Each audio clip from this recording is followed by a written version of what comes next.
Hello everyone, today we are going to make EMIRATI Snack. It's very easy to make. We need walnuts and dates and cocoa powder and vanilla essence. First we need walnuts.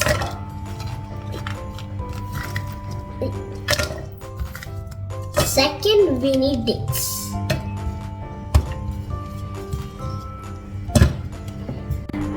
1 teaspoon of cocoa powder, teaspoon of vanilla,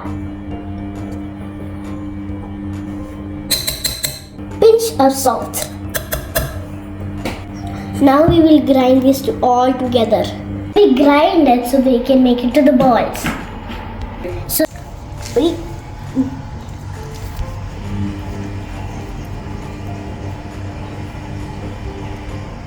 like this.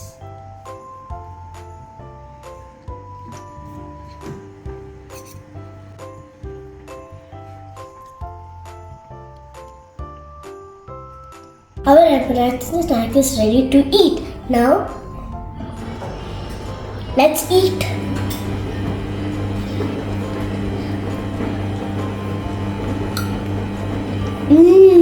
It's very tasty. You all need to try it.